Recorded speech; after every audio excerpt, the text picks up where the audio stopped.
Hi, good evening. Thanks everybody for coming. A lot of students here were, today they were measuring the office, so I said they have to stay. On condition of measuring the office, you've got to stay back for the talk. So. We've got more than the people who measured the office. Okay, that's great. Thanks. So the story behind this today's talk was I was, something came up on Facebook or online, and I read about Bhavana and Nicola, and they had got an award from the IAB, I think, for Young Architect of the Year. And so I looked them up and I saw their work and I found them interesting, and I thought that let's invite them. And Bhavana wrote back saying, sure, I'll come. And then she said, whenever you're nearby in Bombay or something, you can drop in. And she wrote back 2 weeks later saying, yes, we're coming. So that's how this happened. So thanks so much for coming, taking the time and effort to come, and we would love to see your work and see what you're doing.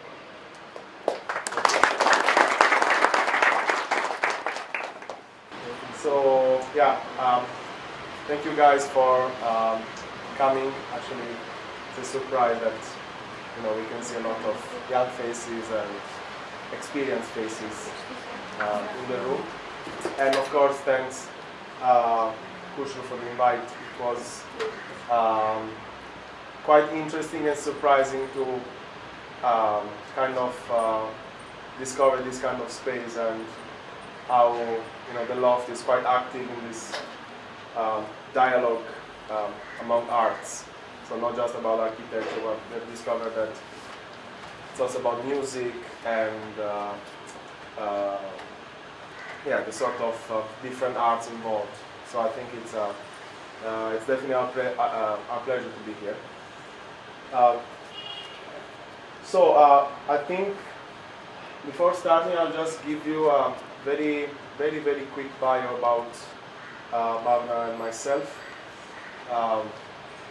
So we are quite a young firm. It's approximately 4 years, but at the same time we have been quite involved in the design field in Bangalore, and not only in Bangalore, but as you will see, in the sort of region of Karnataka. And I'm Italian, and Bhavana is from Bangalore. And so we met in London at the Architectural Association, where we studied together with other colleagues that are also here. And after that, we decided to continue our journey together, and we moved to India. And so far it's been an interesting and very challenging experience. So this is where we are, and this is why it's called open-ended. Not just because we are young and quite energetic, but also because it's definitely in process. It's a journey that I started a few years ago, and the kind of research that we are conducting, the kind of questions that we continuously ask ourselves are very much open-ended. So we are going to start with few images that for us are quite powerful, quite connected with our background and what we like to call as a collective memory somehow, because it doesn't belong only to us, but belongs to the community in which we grew up or in which we lived, worked, and so on. So this image is personally related to me. It's in my city, in Calgary, and this is the kind of daily environment in which I grew up. So you can see the presence of the water, of the sea, the lightness of the trees, of the boat, and the idea of that everything is really suspended. Everything is kind of fighting against the the sort of the natural environment, and at the same time the idea that there is this amazing mixture of elements that are vertical, very light poles, and the sort of sporting and competing at the same time, coming together as a team.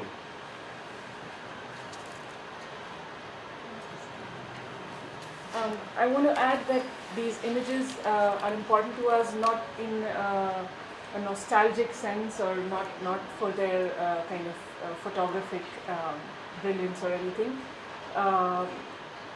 but again because they from starting as images they become part of our visions, and then somehow part of our vocabulary, or at least we hope so. This is a small terrace, again in Italy, in Sardinia, where architecture has been used in a very basic way as a device to create a certain kind of space. And this, of course, is the Janta Janta, one of our very favorite, let's say, architectural installations in a way.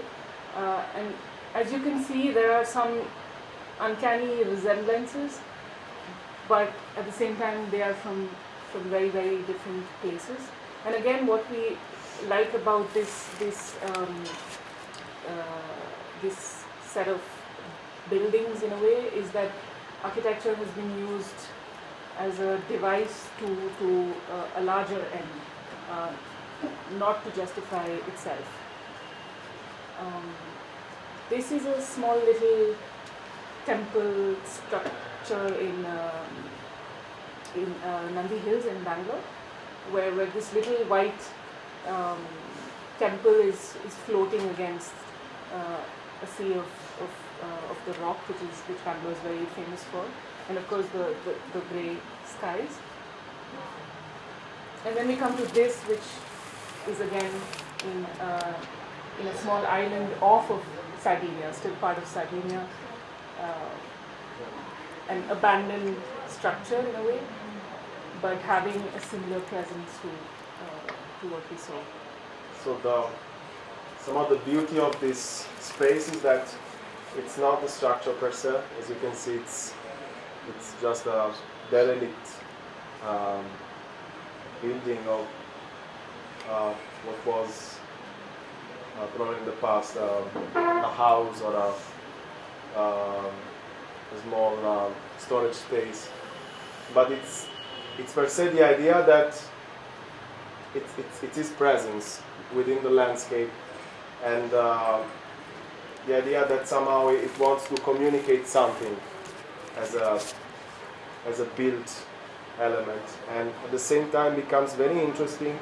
Imagine that we are basically in a very remote area of the region, and while you are inside the space, you can really start framing some views through, according to how you move within the space.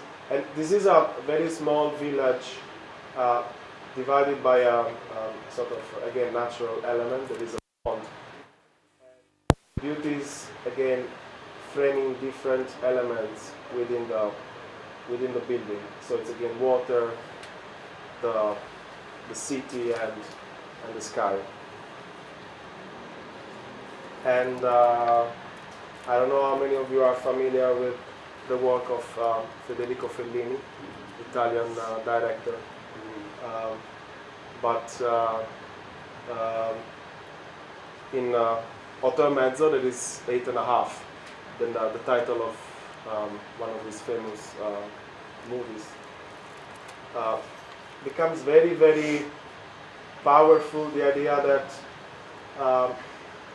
this director is trying to. The story is about a director that is trying to come up with a movie, and in the end something happens, and the plan doesn't go through. But at the same time, the structure, the scenography that was supposed to be the background, the scene of the movie itself becomes really a sort of a system, a structure, very light without almost any weight. As a counterpart is all this very happy and a bit grotesque, no? People that are sort of making what we call a girotondo. There is a happy loop of people, and this is a director, this is Marcello Mastroianni, and that's the end of the movie. It just finishes a sort of anticlimax of unsuccess. It's not a failure. It's not succeeding for this time. Leaving behind the framework for what it was somehow supposed to be. So we're also interested in these kinds of structures, these scaffolding exoskeletons in a way, which come up before the actual building, and they stay for the course of construction, and then they are dismantled and they no longer live. But if you look at them at this moment, they almost look more interesting than the actual structure that would come up. So the idea is also, the presentation is also called open-ended because we like to look at architecture not just in finished products or finished projects and take it for granted, but ask a question as to what it is, what it could be, and what are the kind of spaces in which architecture can exist. So, and again, the sort of in process timing in which the construction is happening. You can see the framework, you can see the columns, you can see the roof, you can see probably some cut through the slab. Maybe it's a bathroom, maybe it's going to be a, we don't know what exactly, but the beauty is that if you add few poles that are supposed to sustain the roof, but we all know that it's not really doing that.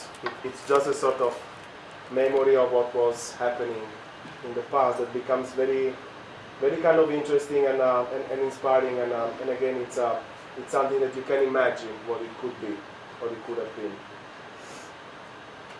So we took forward this photo insert onto an installation.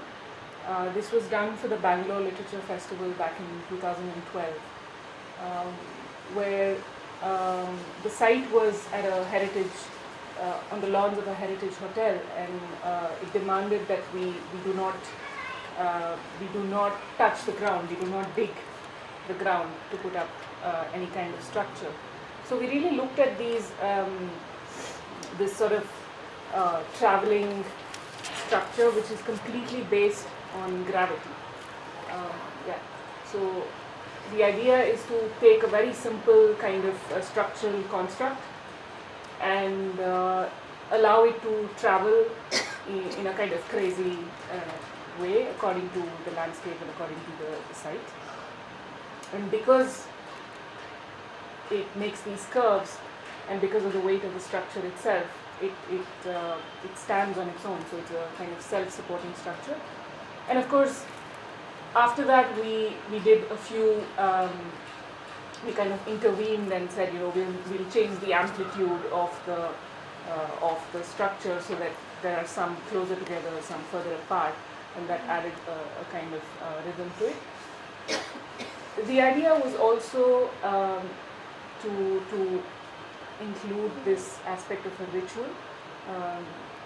We've all seen these kinds of rituals where you have to, where there is a deliberate act of doing something, and that kind of ensures that you remember your wish, or you register your prayer in a way. So we took that idea forward as well. The intent was to create an installation that was interactive and where people could come and engage with the structure. So here we said, people would put up their favorite opening statements or opening sentences from books or poetry or prose. And so the kind of the holy thread, the mesh of holy thread became the substructure for the hanging literary elements.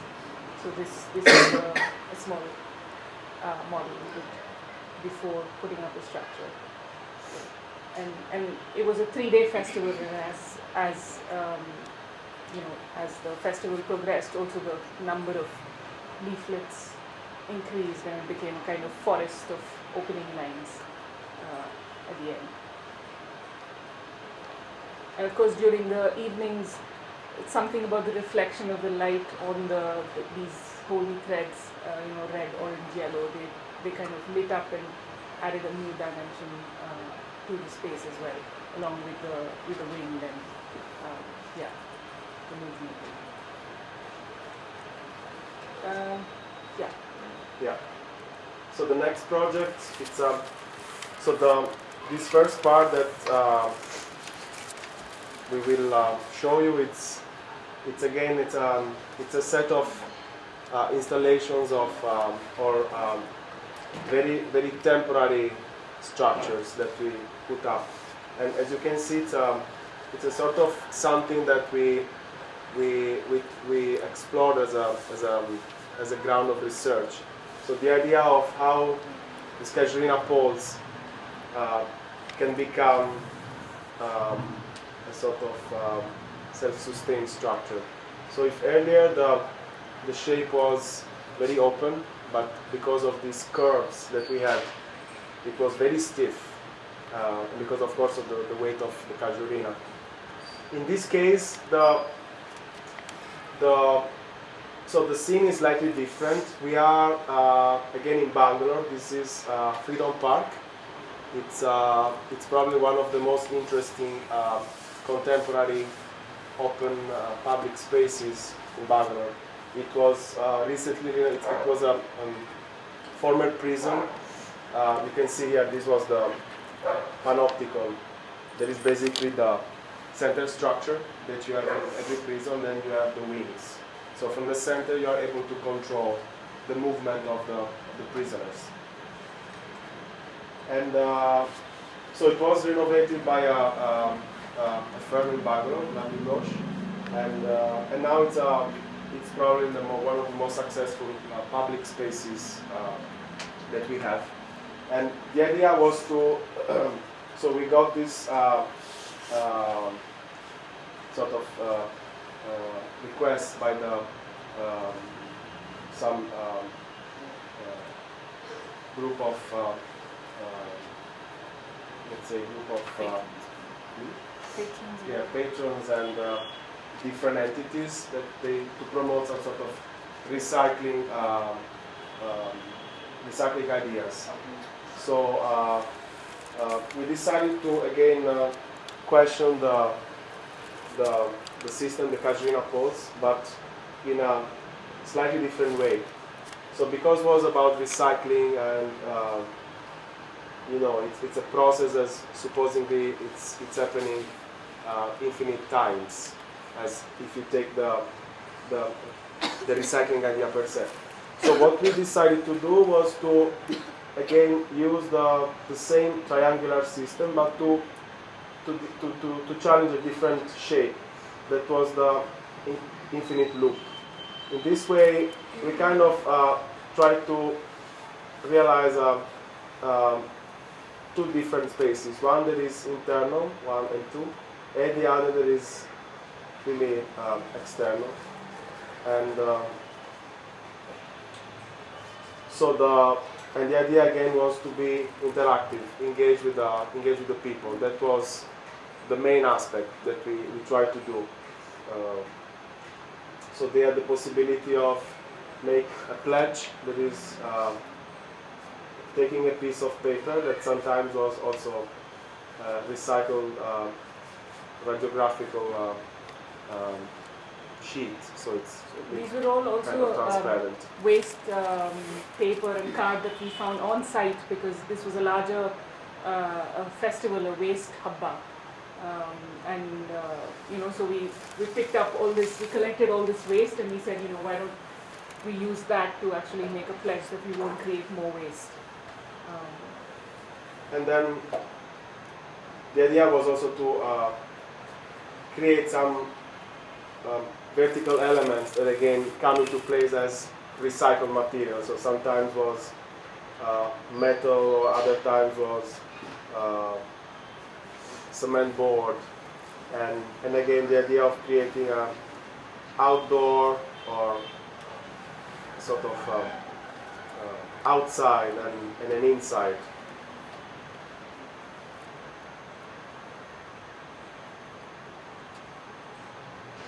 The kind of third project that we would like to show, it's incorporating again this process of temporary installation. It's slightly different from the previous ones. It doesn't work with gravity, but it works in a completely different way. It works with the lightness and the suspension. And the idea of using this kind of very light curtains made out of almost transparent fabric. But as you can see, according to the light, sometimes they become almost opaque. And again, looking at the city, you have so many different examples of suspending elements that can have different functions. Sometimes it's a very highly designed and crafted curtain. Sometimes it's just a hanging to dry piece of cloth. And sometimes becomes a sort of gathering point that provides shades, but at the same time, this was a beautiful picture taken in Ahmedabad on an early morning walk. And you could really see how these kind of elements provided some sort of focal points and interaction with the pedestrians. So, again, this was for another edition of the Bangalore Literature Festival, and this time around, the idea was that people would write out postcards to anybody in the world and kind of pop it into these little pockets.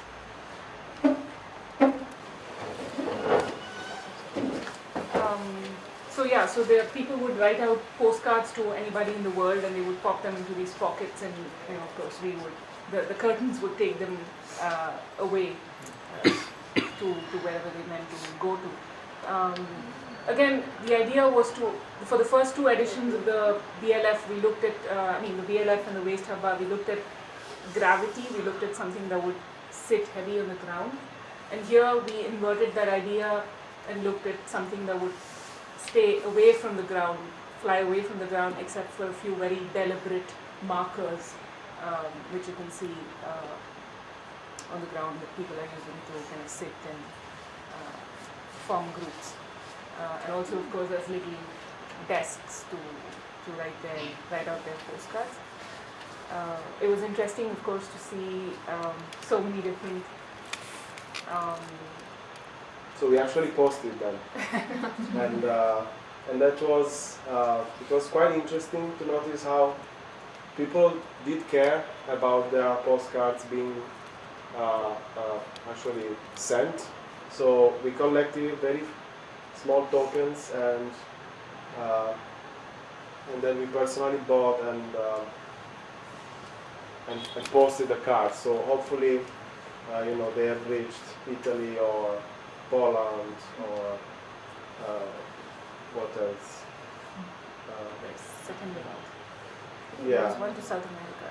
Yeah. So it was interesting to notice how you have such a big gathering of people, and you notice that they almost come from the 5 different continents.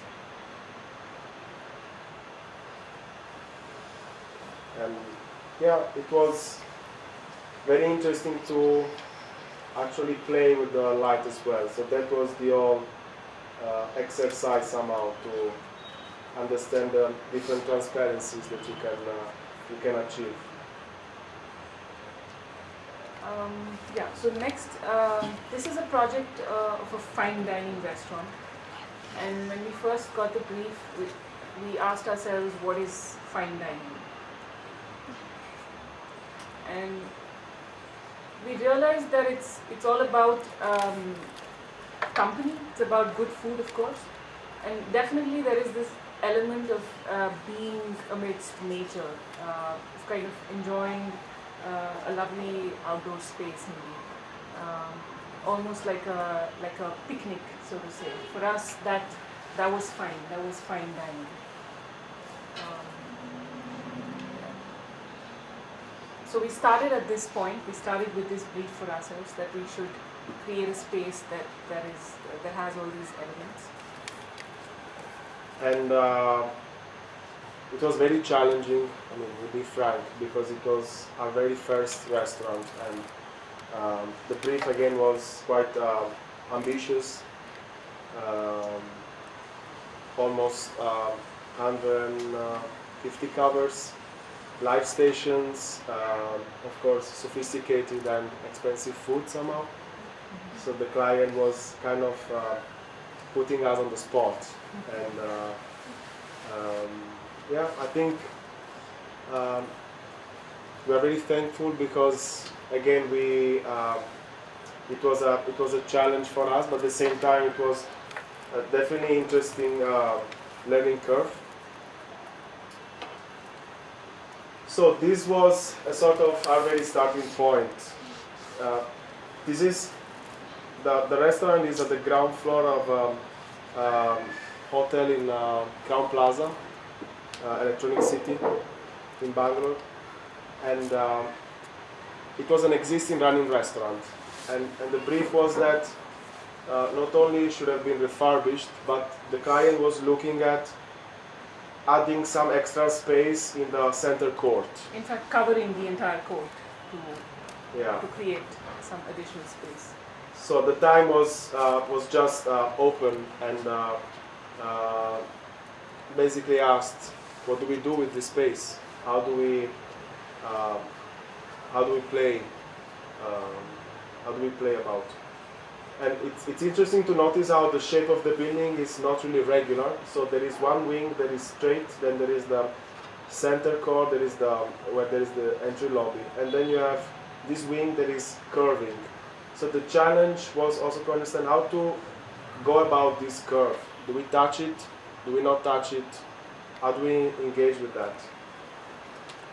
And somehow we realized that we don't really want to touch that wall. It becomes very difficult technically to sort of customize each piece of the roof that at that point we realized should have been light and transparent, so it should have been glass.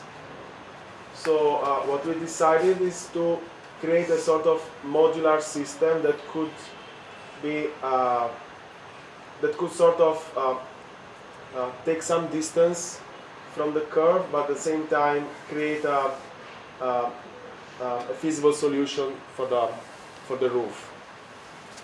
And so this is a kind of sketch in the plan, and these were the existing columns, existing structure of the building. So that was a sort of added complexity, because if this was the exterior and this was the interior, how do we go about with the open kitchen and the sitting area? So what we decided to do is, so this is the kind of lobby that is curving, and we're not showing the all ground floor of the hotel, but only the ground floor of the restaurant.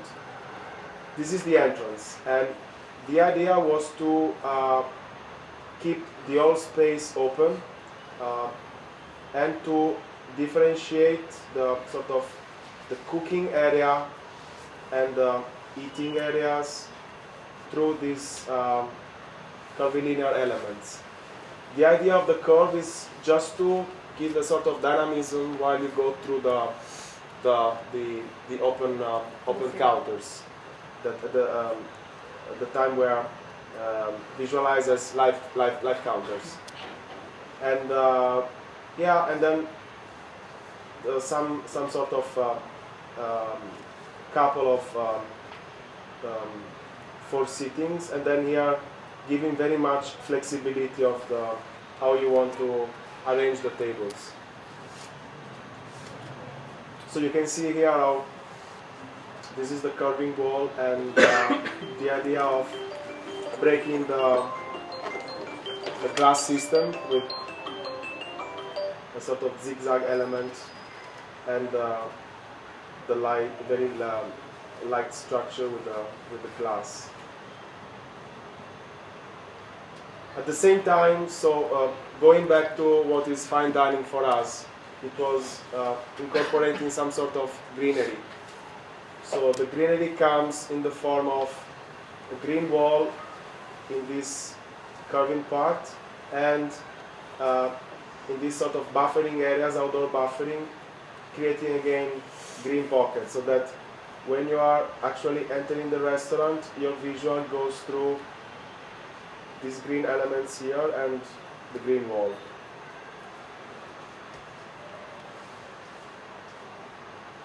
So this is looking from the glass roof towards the inside. So you can see here the light counters, and this whole part was all artificially ventilated. So that was the other challenge. If we have light counters, so a lot of smoke and smell, really you don't want to disturb the guests. So we had to sort of work out with all the team a system that could really suck up the whole smoking and smelly area, especially when you have also a live tandoor station. So you can see here, you have the live tandoor, you have the vegetarian Southern Indian counter here, and then all the other counters, and the all artificial ventilated roof. And we also like to sort of differentiate a bit the way of sitting. Sometimes you like to sit on the open space and engage also visually with the rest of the guests. Sometimes you don't want that and you want some more privacy. So we decided to use this wall to create these small niches of 3 booths, so that when you are sitting here, you can still look up and enjoy the rest of the people, of the company, but at the same time, if you don't want, you can just not engage. Again, because of the glass roof, we had to provide a system for cleaning. So we designed these very light catwalks through which the cleaning team can actually access quite easily and take care of the transparent parts. You can see here in this explore axonometric view. So you have the booths here, the light counters, the steel structure, the glass part, and the catwalks.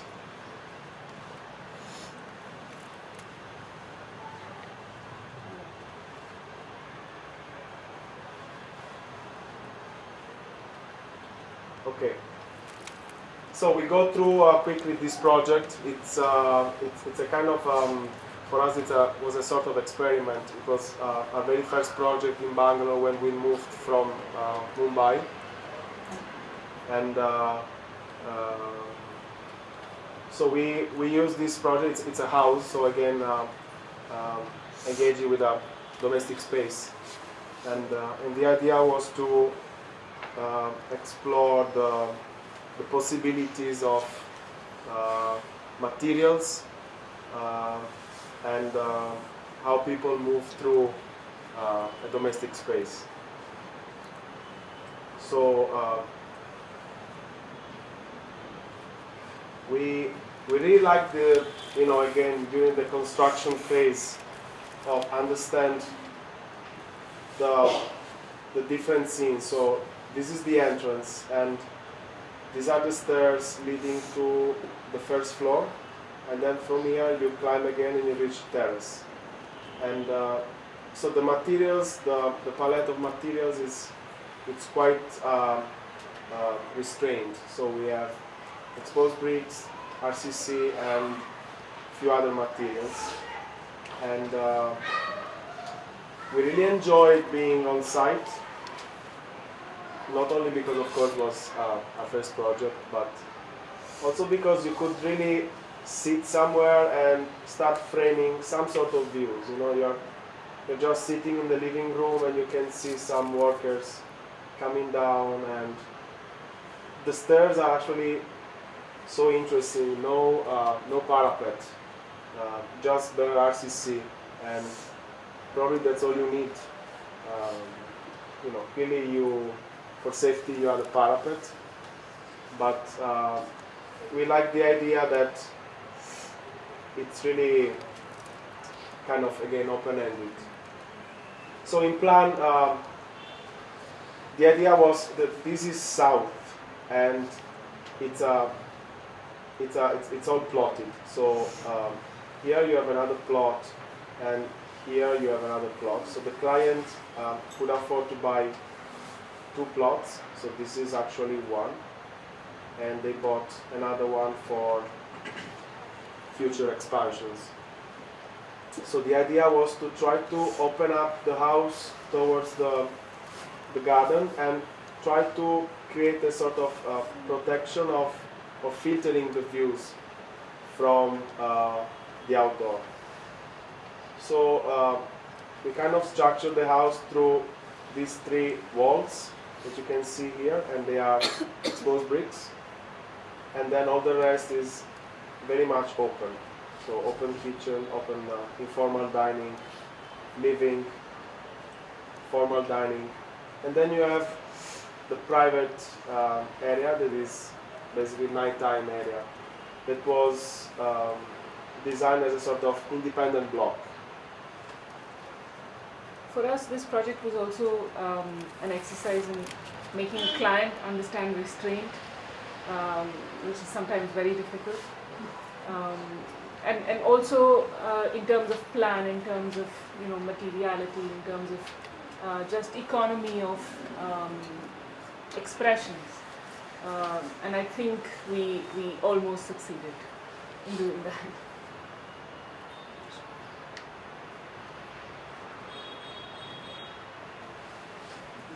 So we also try to experiment with MS frames. So the old window system was basically prefab. We gave the kind of design prefab and then mounted on site because it was actually quite challenging.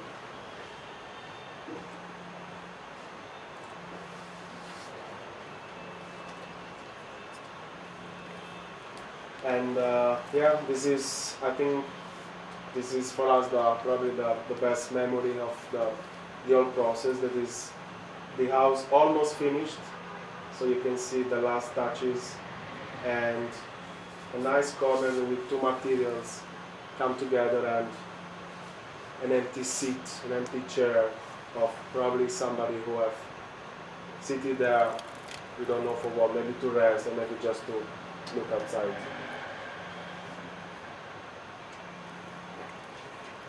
So this next project is a learning center, set of facilities for a music school set in the village of Karkeli.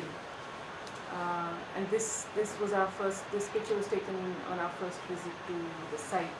So as you can see, the existing campus, so to speak, has some very basic, very primitive mud structures that serve as classrooms.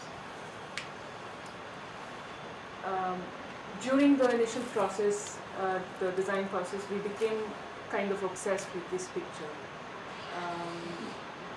This is by Cartier-Bresson, and what we uh, what we like about this picture is that it kind of depicts a universal space and a kind of universal happiness in some ways, a laziness. Maybe this was taken during an afternoon when, maybe on a Sunday afternoon when these kids are kind of playing, relaxing, and then there is this dog. I say universal also because this could be anywhere in the world. This was in France, but in a way we can all relate to that particular moment. And again, this is a temple on the foothills of the Nandi Hills in Bangalore, and this sort of colonnade and this kind of space is universal somehow. And this again back in Italy. The idea is how such a beautiful open space, nicely designed, becomes a gathering space. It's a public space, so it becomes a gathering space. And because of it's on a higher level, it starts giving you different viewpoints and different orientation within the city. So you have the sea, another hill here, the city at the bottom, and then you have this sort of gate that becomes the entry point for the piazza, but also becomes a sort of reference within the space and also from the city towards this kind of environment. So this is what basically we saw when we came to site. It was a lovely community. They engage with the children of the area, and their goal is basically to give them an education that is into the arts, so music, Hindustani music, and also classical sort of dance, and at the same time providing them the basics to access the different level of education. So it was really interesting to notice how close was the community. The community was found by a French-Canadian couple, and so it's in Dharwad. I don't know if you have said. So it's north of Karnataka. It's almost at the border with Maharashtra. And so the beauty of this place is that the kids are very much engaging with the education, but they can also have time to gather and basically be free to explore different activities. So we also had time to have some measuring sessions. Who was the tallest guy in the campus? And I think he won. So this is a site plan of the existing campus. It's a beautiful placed system of very small, very tiny classrooms, and so this is the top of the hill. It's sloping down in this direction, and as a reference, this is the main gathering space, which is this one, and this is what they call the Yogshala, and it's a very flexible open space. So they actually eat here, they pray here, they have different activities, different classes, they have performing events. So this was very much the focal points, and not just because of the geography of the campus. And our site is right here. So the idea of the design and also the brief was that basically the budget was very tight, um, but at the same time we really wanted to deliver the best we could for the community. Something that becomes also a legacy for um, um, their next project or their next expansions. And so this is the Yorkshala.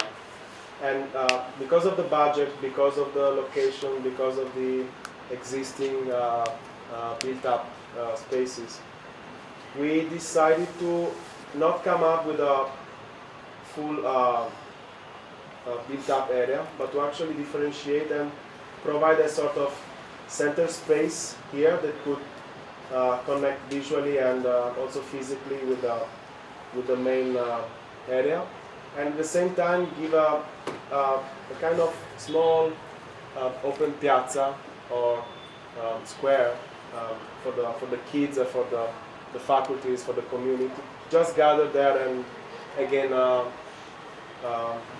being free to do whatever they actually wanted to do. So going back to the site plan, we have two main blocks that are stretched along this direction, and this is another small block that we added as a storage space. So this is the main piazza that is connecting with the Yorkshala. And again, the idea was to, so the starting point was also to try to align the building to the main Yorkshala in a way that this all element becomes almost as a system.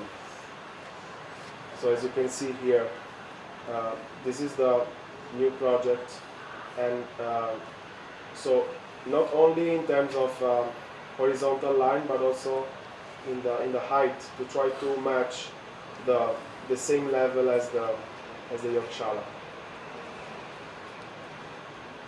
And again,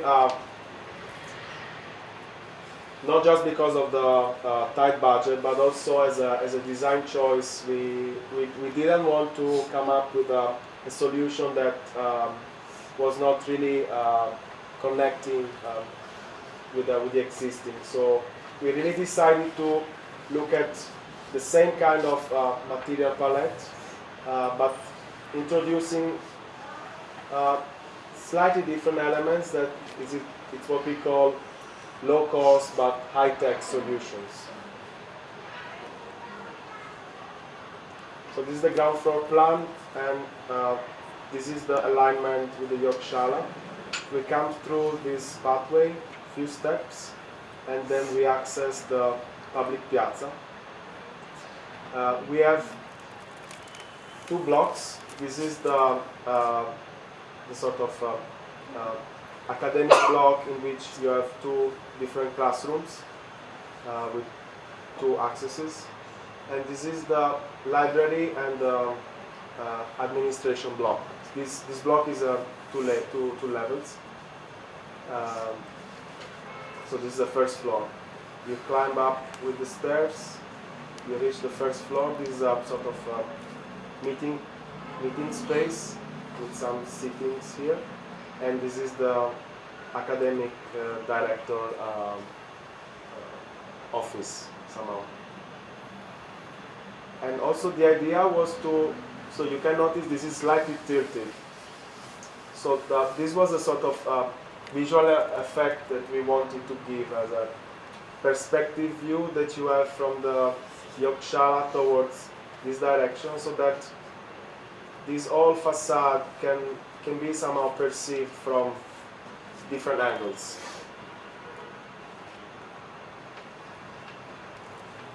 So this is the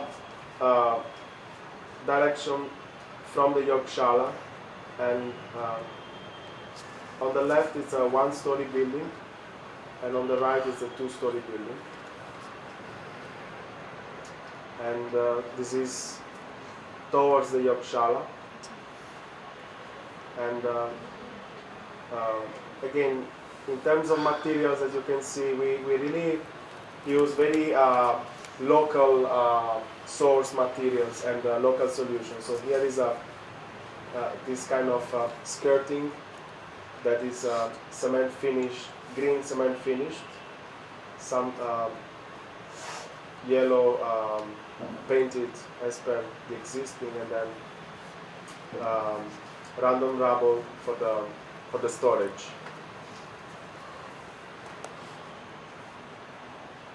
So in section,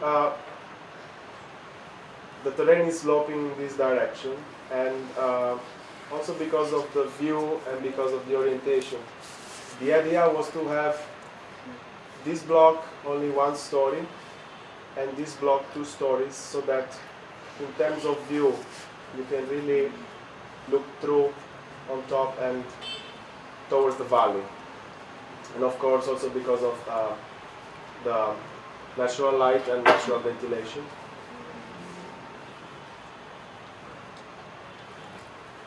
And yeah, the other element that we looked at was how to maximize passive ventilation. So we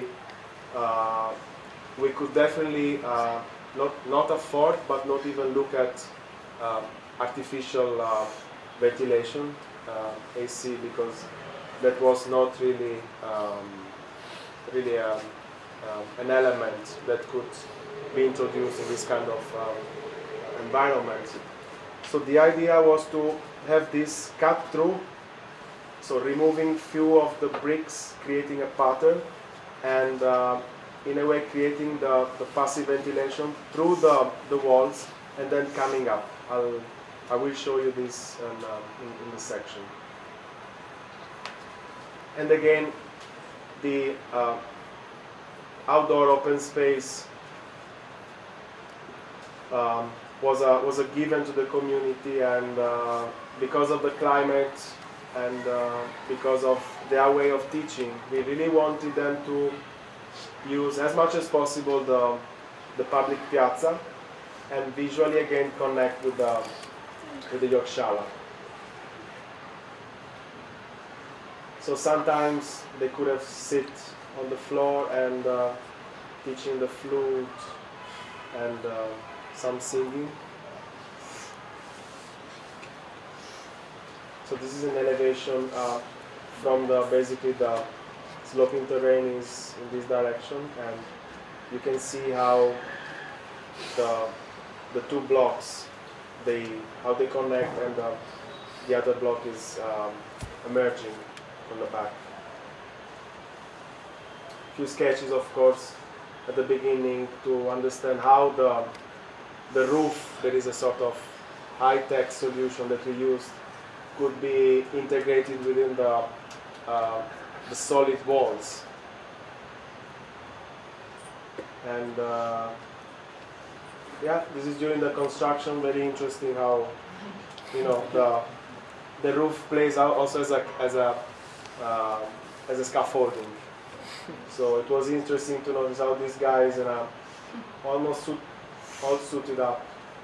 They were just standing here and working on top, and yeah, how the light could be casted on and shadows could be casted along the internal walls.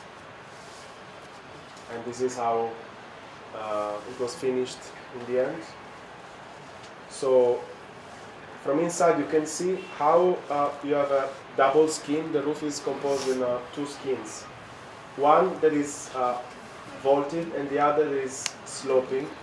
And then the idea of this cut through the roof so that the hot air could come through the jalis on the walls and then be expelled from the roof. So that was for us a very important aspect of the design, how passive ventilation could really enhance the comfort within the rooms. This is the first floor. So on the first floor we used a different material for sort of differentiate the thickness and the kind of the language of the building. So if the ground floor is very solid and quite sort of nicely finished. Then the first floor becomes a slightly more rustic and exposed. And we like also the idea of having this kind of balance between aluminum sheets and the exposed bricks and cotta for the flooring. So this is a model just to show the two different layers. So if you are inside, you have one layer that is vaulting and the other is sloping straight. I just want to point out here the importance of the structure and the kind of science in a way that went into it. So we developed this in close conjunction with our structural engineer, where these little eyelets are formed, which not just allow for this ventilation aspect, but they're also integral to how the structure supports it. And then the secondary kind of struts come out of these slits to support the second roof.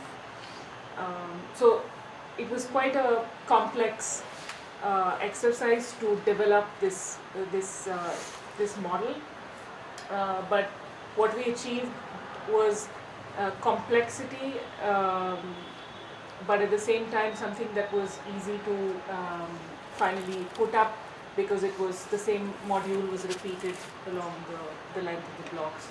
So that for me was one of the successes of the building. Yeah, definitely. So the idea of having this system, it's an achievement that we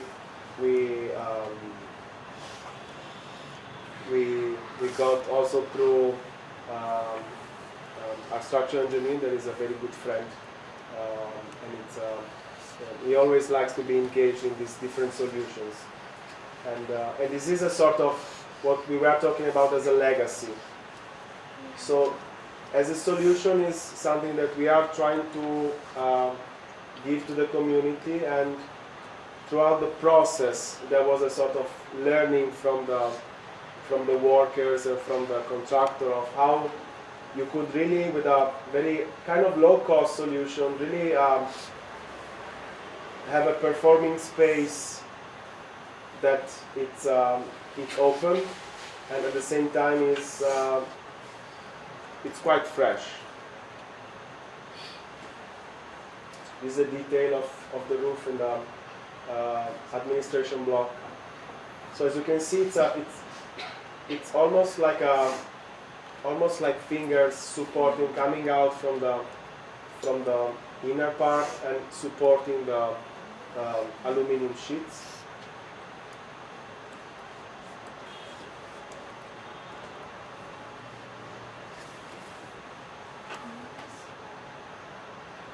And again, the idea that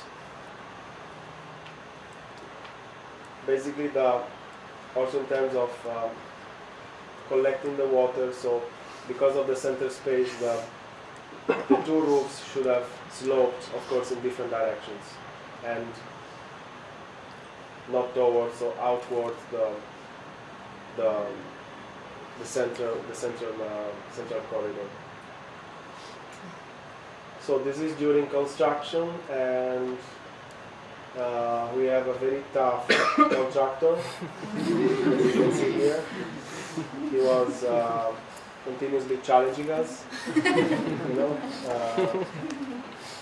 So this is the beauty of the community, you just come one day and you see these guys sitting here and making sure that the space is also animal proof.